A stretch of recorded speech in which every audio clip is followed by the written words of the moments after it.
வணக்கம். ஸ்டாலின் அவர்களுடைய இன்ப அதிர்ச்சிக்கு ஒரு அளவே எல்லாம் போயிருச்சு. என்னன்னு பாத்தீங்கன்னா, இன்னைக்கு காலையில 2000 ரூபாய் அறிவிச்சிருக்காரு. யாருக்கு தெரியுமா? முதியோர்களுக்கும் மாற்றுத்திறனாளி குழந்தைகளுக்கும், மாற்றுத்திறனாளிகள் குழந்தைகளை பராமரிக்கிறாங்கல்ல, அதாவது 100% 90% மாற்றுத்திறனாளிகளா இருக்காங்களா, அவங்களுக்கு எல்லாத்துக்கும் சேர்த்து வரவு 2000 ரூபாய் வரவு வச்சிருக்காரு.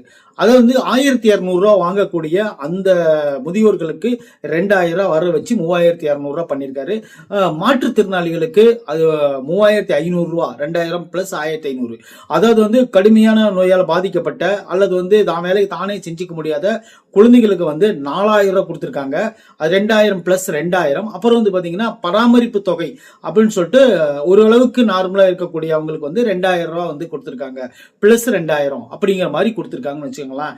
அதாவது ஸ்டாலின் அவர்கள் எதை பண்ணாலும் ஒரு சிறப்பா பண்றாரு அப்படிங்கிறதுல இது ஒரு முக்கியமான நியூஸா பார்க்கப்படுது. இது போக ஏற்கனவே உங்களுக்கு 5000 கொடுத்தாரு ஐயா அவர்கள்.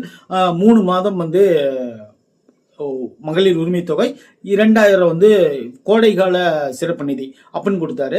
ஸ்டாலின் ஐயா அவர்கள் எதை பண்ணாலும் சிறப்பா பண்றாரு அப்படின்னு சொல்றதுல இந்த பணம் கொடுக்கறது ஒரு அளவுக்கு பரவாயில்ல. ஏன்னு கேட்டீங்கன்னா, மாற்றுத்திறனாளி குழந்தைகளுக்கெல்லாம் கண்டிப்பா நல்லா செய்யணும், அவங்கள பாதுகாக்கிற அந்த தாய்மார்களுக்கு கண்டிப்பா நீங்க உறுதுணையா இருக்கணும் அப்படின்னு சொல்லிட்டு நான் ஸ்டாலின் ஐயா மட்டுமல்ல, அடுத்தது 2026 அவரே வந்தாலும் நல்லதுதான்.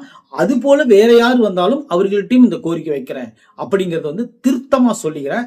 சரி, ஓகே. இதுவரையிலும் செஞ்சது எல்லாமே உண்மையிலே சொல்றேன். இந்த 3 மாசத்துல ஸ்டாலின் அவர்கள் நல்லா தான் செஞ்சிருக்காரு பொதுமக்களுக்கு. மற்றபடி இந்த தொகை எல்லாத்துக்கும் சேர்ந்துருச்சா அப்படின்னு சொல்லிட்டு கீழே கமெண்ட்ல சொல்லுங்க. நன்றி, வணக்கம்.